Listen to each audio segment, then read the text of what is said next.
Oh, and I think you saw all the names that were in here. I think I put Altuvik in twice. Okay, so I have Altuvik twice. I'll probably try to replace that name with another name from the comment section.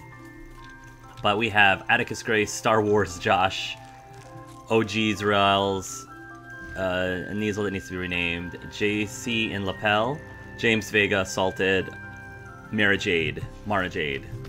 Lots of viewer names. So thank you for watching my Let's Play up to this point, y'all. If you're still watching my Let's Play up to this point, hopefully you'll see your name. I did, of course, want to talk to... There's a lot going on here, but obviously Sebastian is the one that I care the most about.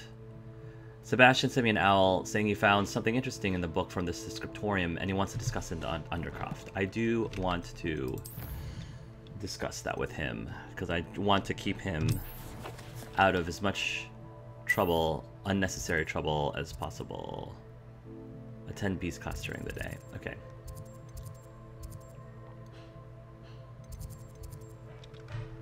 Where exactly am I supposed to meet? Where's the Undercroft? Locate on map.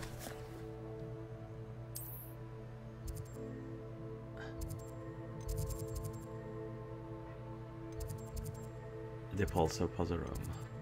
Oh good, I'm glad the puzzle room is there too. Where is the Undercroft?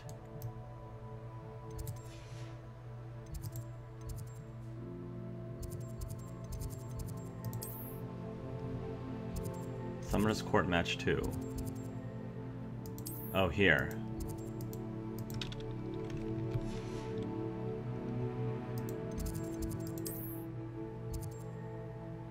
Yeah, so near the Transfiguration Courtyard.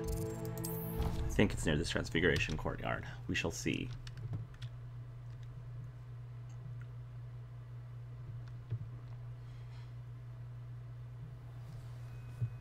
Oh! How lovely. I'm curious if a fire spell will melt it, but I don't want to melt it. Revelio. Nice.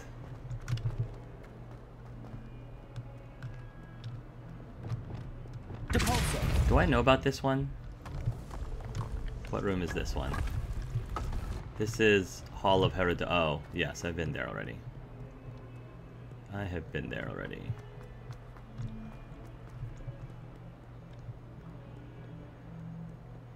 Here we go. Alright, let's go chat with our boy. With our boo. Nice. Nice.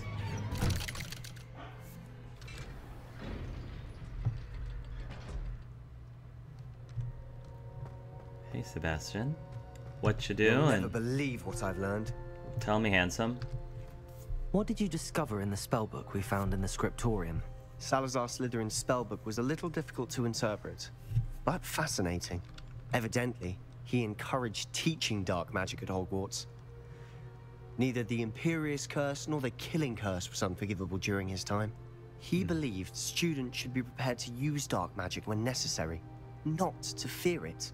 That's why we had to use Crucio to gain access to the scriptorium. He didn't want his knowledge shared with anyone who was afraid of the power of dark magic. I regret using Crucio. Well, I mean, I didn't use it, but I guess I regret that we had to use it, I guess, is what that meant, even though I didn't cast Crucio at all. I agree, we did what we had to do. I mean, I regret using... I couldn't say I regret it, because we did what we had to do. Well, the other alternative was to die. There was really no other way out of there but to die, unless there was some other clever idea, but I didn't think we were clever enough to figure out another idea or loophole out of that. So I can't say I regret using it, because, first of all, I didn't cast it, but I do agree we did what we had to do. It was hard to do, but casting Crucio was our only option. And I'm glad we did it, because in the spellbook I also found something else. References to a lost relic, which, from what I can tell, grants the holder the power to reverse dark magic curses. Oh. And you think this relic might be able to save Anne? Wow. Precisely. Makes sense. I plan to search for this relic, but I don't think we should tell anyone. Especially Ominis. He wouldn't understand. We should tell Ominis. But the thing is, would it be a mercy to not tell him? Would it be a mercy to not tell Ominis because he doesn't want to have to deal with it? I don't think we should tell anyone. Yes, he wouldn't understand. But we should tell him. Well, here's the thing. I will suggest that we tell Ominis, but if Sebastian insists we don't tell him, I'm not going to go over Sebastian on this one. Like I think it's I feel like Ominis should know, even though it might be more beneficial to him to just be completely oblivious and be completely naive of everything. But I also feel that keeping secrets like this from him could also be harmful. It's just pick your poison, right? The lesser of the two evils. I tend to be more of a truthful person, and I don't like hiding things from people unless it's absolutely positively necessary. Is it absolutely positively necessary that we keep this a secret from Ominis? Not sure, but I'm going to err on the side of we should tell Ominis. We need to tell him. He's the reason we found the book, and he deserves to know what you've learned. You've seen how he frets about the dark arts. I promise I'll tell him when I found the relic. When I know more, I shall send an owl. Okay. And All don't right. feel sorry for Ominis. Keeping this to ourselves for now is for his own good. I do agree. I'll decide what's for my own good. Oh. Ominis, we were just about to get some air. Care to join? You're a liar, Sebastian. I heard everything. You swore you'd never engage in anything to do with dark magic again. No, I didn't. I said I understood you wanting that. I'd never swear to give up on finding a cure for Anne. You don't know when to stop, do you? I know when It's not hard. to stop. Leave this alone, Ominis. I'll be on my way.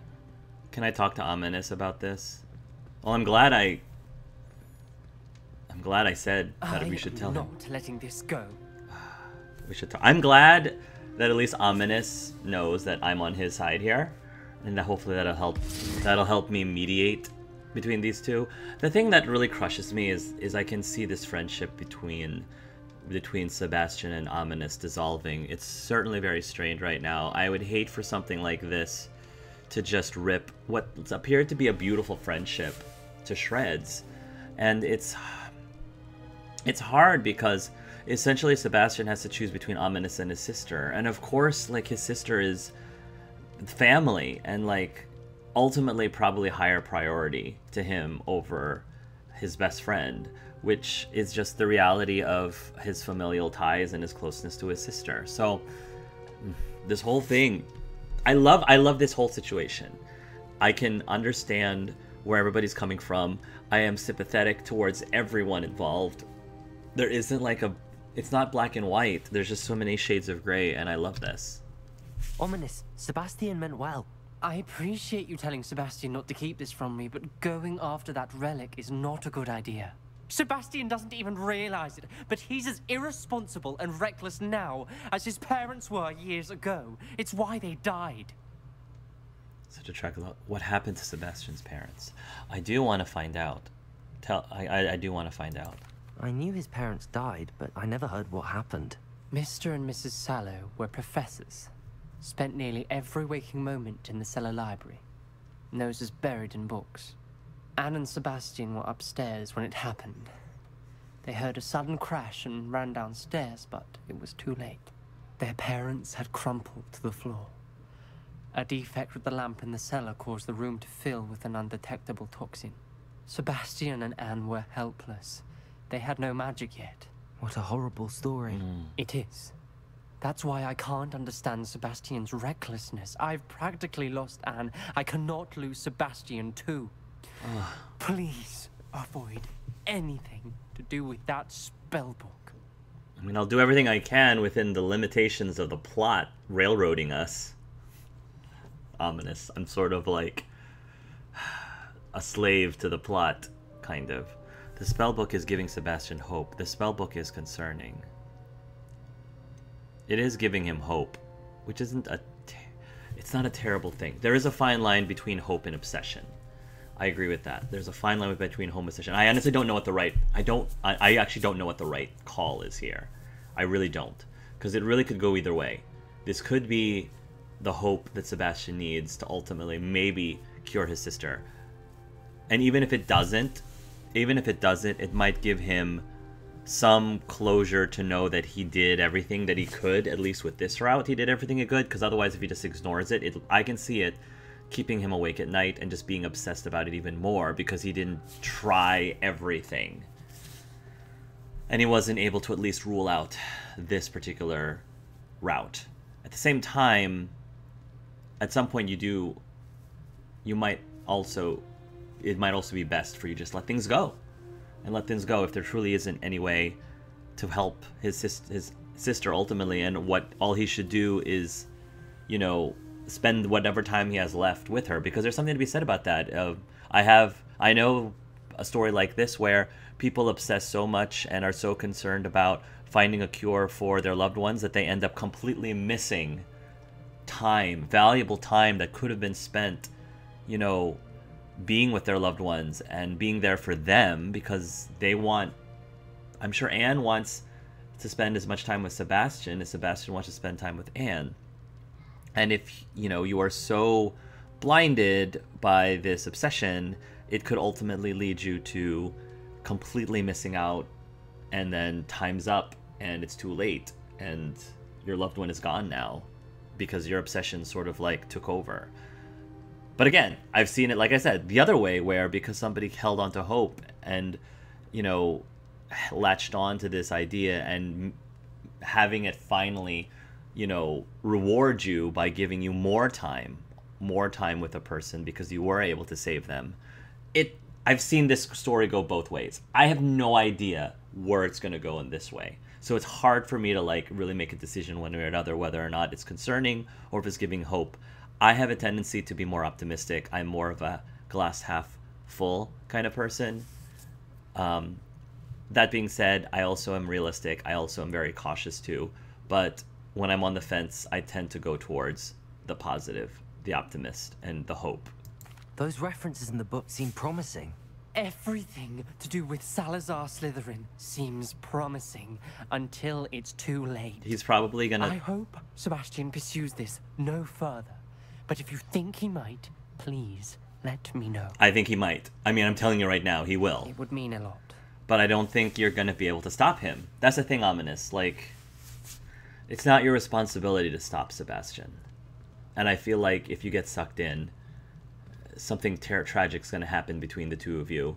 And I can, some of the worst things that can come out of this, more than just them destroying their friendship, is having one pitted against the other, and it ends up in even more tragedy where we lose Ominis or Sebastian or both, which would be awful. So, at some point, Ominis also has to let go, too. But we'll see what happens. Will I be able to let go of Sebastian? I don't know. That's the thing. I probably will be a hypocrite in that sense, too. So I'm probably going to eat my words that I'm saying right now. But no, this whole I love this. The Sebastian storyline is so good, so well done, and I feel spoiled because it feels like the other three characters are just an afterthought compared to Sebastian, because there's so much Sebastian side quests. It seems from the beginning it's just Sebastian after Sebastian after Sebastian, with a bit of Natty here. We got a smidge of Poppy and a very tiny smidge of Amit so far. So I hope that as the story progresses, it overcorrects itself and we get a lot more Amit from now on. We get a lot more Poppy from now on, and we get a lot from Natty, because it does seem very much favored towards Sebastian's storyline and Sebastian's character, which again, I have zero complaints about. because he is by far my favorite character in this game, and that's why I feel spoiled that we're just getting so much Sebastian love in this game. Oh, of course, Ominis. He's like throwing his arms up. I really care for Ominis too, and I get it. He probably will tell us I told you so, or at least being given the validation to say I told you so by the end of this. He very well could, and I feel like there's a part of me who does feel like Ominis is right all along, and that no good can come from Salazar's book, even if it does look promising. It looks promising until it's too late. But I want to support Sebastian's hope. But then again, where is that line between hope and obsession? I don't know. I don't know, you all. I don't know. That's what makes this thing so heart-wrenching. And Ominis is trying so hard to protect us. He is. And I love him for it. That's why I love Ominis throughout this whole thing. Even if he ends up being wrong at the end and we do end up finding a cure for Anne by the end of this, even if he is wrong, and maybe part of Ominis wishes he is wrong, but probably deep in his heart he knows he's right. And that's the thing. And again, a part of me does kind of believe that he ultimately is going to be right.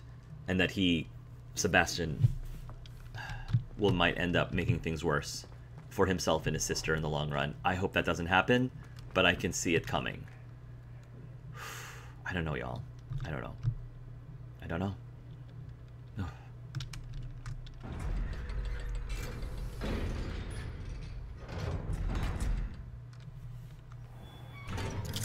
Oh, Sebastian's here. Sebastian was listening in on us. Where are you going, Seb? He seems so, like, casual right now. I would think he would have a little more determined walk in his step, but no. Do you want to walk and talk, buddy? I can hold your hand. I can hold your hand. I'm pretending we're holding hands. It's my headcanon, y'all. In my headcanon, Sebastian and I are dating. We've been dating since the fall. I think we've been dating since the fall. And right now, I'm just trying to help him navigate through this very complicated time in our lives. Oh, that's cool. Good job, that's cool. I suppose one could smuggle a pet into the dormitory if one was willing to use a disillusionment charm. But is it worth it for a common cat? I can't even cast Lumos for 2 seconds to do a bit of late night reading without my dorm mates getting riled up. Someone loaned me a book on the International Confederation of Wizards. I was looking forward to reading it. One thing I do like about this time is that... Some impressive new brooms at Spint Witches. That Ray's girl thinks she can fly better than anyone. That Ray's girl. Talk, if you ask me. Yeah, It's time to trade about my that Ray's Shark girl. 79 for a newer model.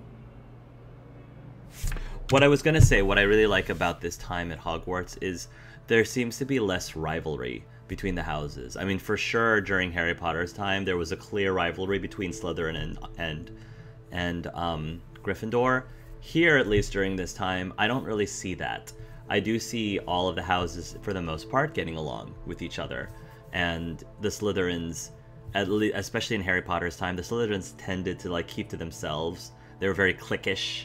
They, at best, kind of hung out with nobody other than other Slytherins, and at worst, bullied the other houses, especially Gryffindor. But I'm not seeing that here. I'm not seeing that type of animosity between them, and I like that. I like that a lot, because I prefer... I don't know, it's just... I think that having the big bad group of students is a little bit overkill. Like, it's just overused. It's very tropey, and I get it's something that happens in high school, middle school. I get that's definitely a thing. It's still a issue today. But Daedalus scarf. Ooh, I like the color. I love the color orange. That's a cool scarf. And I think it actually goes well with my Christmas ensemble. Yeah. So yeah, so I'm happy that the student bodies tend to be, in general, getting along with each other. Because we don't need that extra drama. in this story. I don't think it'll really add much to the story, to be honest. And I like how there are antagonistic students here that are not in Slytherin. I've seen antagonistic Ravenclaws for sure. Like, Reyes is pretty antagonistic. I feel like I've seen antagonistic Gryffindors, and I've seen antagonistic Hufflepuffs even. Oh, look! Hippogriff offspring! Feed and brush this beast and it will release magical materials that can be woven into gear. The hippogriff is a majestic beast with the front half of an eagle and the back of a horse. The hippogriff can soar distances. You are so cute. You are so cute. I am so going to love you and hug you and kiss you. You are such an adorable little baby. I'm wondering if we have... It doesn't seem like we have room to have any more offspring. I don't think we do. At least one space to breed a new beast. Yes, that's true. And right now, we have...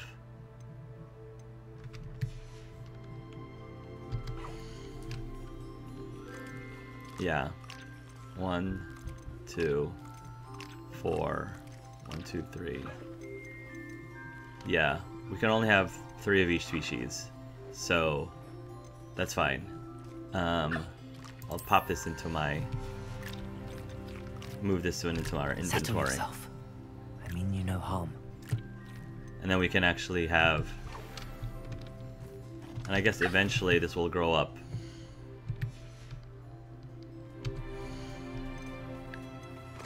Cool. So we now have 3 of 3, and we can make another... Let's make another unicorn. Because we only have 2. Yes. Heck yeah. Kind of want to see what the other babies we have.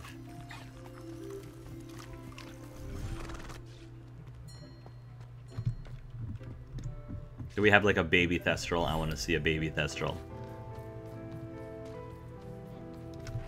Oh my goodness. Where's the baby Thestral? Thestral offspring. Oh my goodness, you are so cute. You are so cute, Thestral offspring. Alright, really quickly, I'll be back. But I wanted to see, I think the Diracrawl? Which is interesting because I have the max number of Diracrawls already, so I guess if you have offspring, it can break the 4 type limit, the 4 animal type limit, I think, maybe?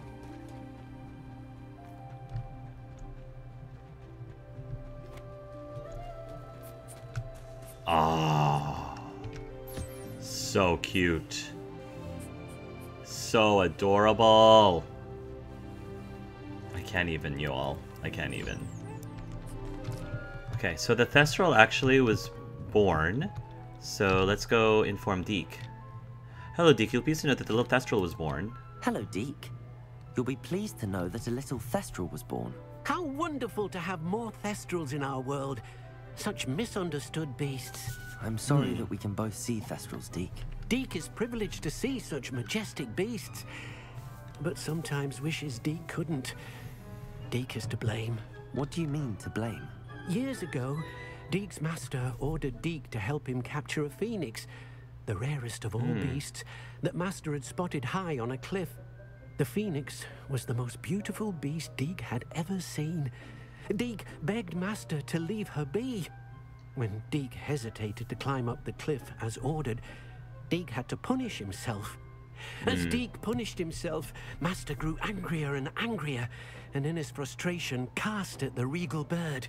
Deke suspects the phoenix was protecting eggs when it swooped down in fear and fury. Before Deke could reach him, master fell from the cliff.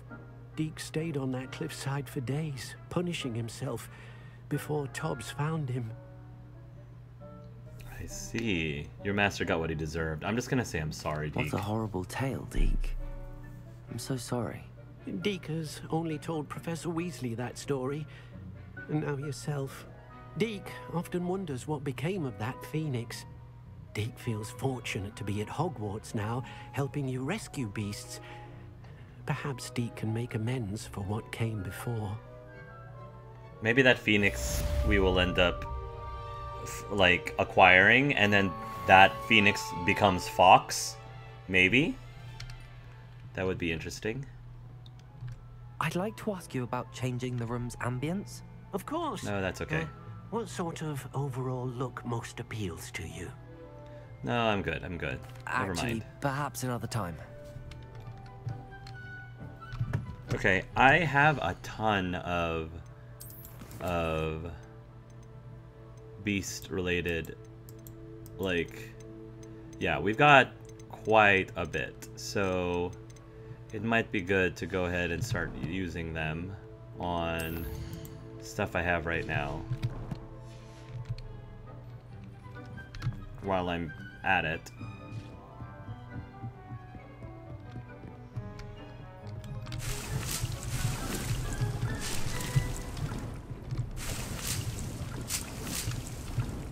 Tons of things. Okay.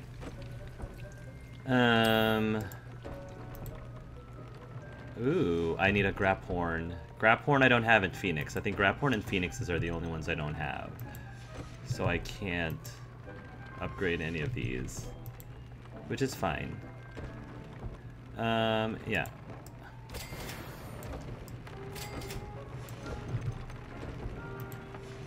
Fully upgraded. And then the traits. I don't use Crucio. Let's do greatly increase Deer Crawl Feather. Yeah. Nice. Okay. It's good stuff. Alright, now that we're done there, the world is my oyster. I have a long laundry list of things to do. Kind of want Professor Howens. Attend beast class during the day. Ooh, I do want to learn Bombarda.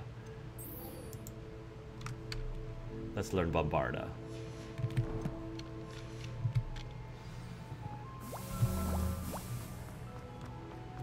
I'm guessing Bombarda will be my favorite, like, destructive spell, but we'll see.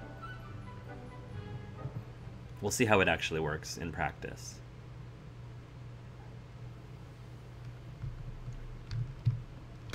Okay.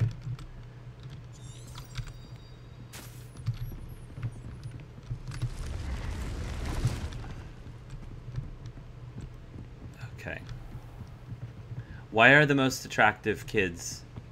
Why are the most attractive boys at this school Slytherin, it seems? I mean, that's not every single attractive boy, but it just seems like that's the case. Alright. Revelio.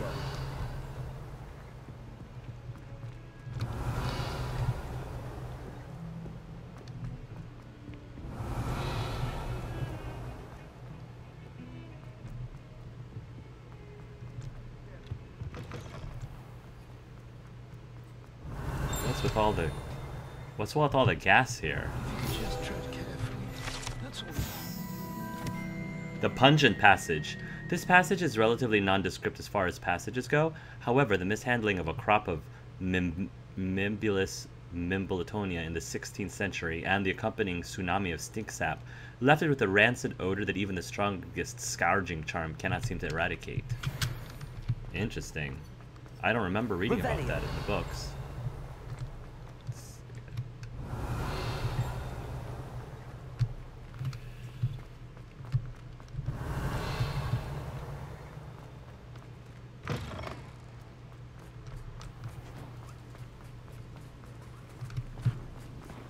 Oh. Is somebody casting Bombarda?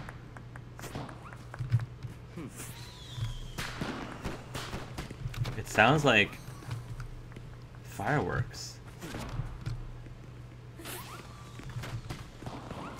I'm not seeing where that is. Huh. Alright, well. I won't worry Handy about it resource then. indeed, your field guide.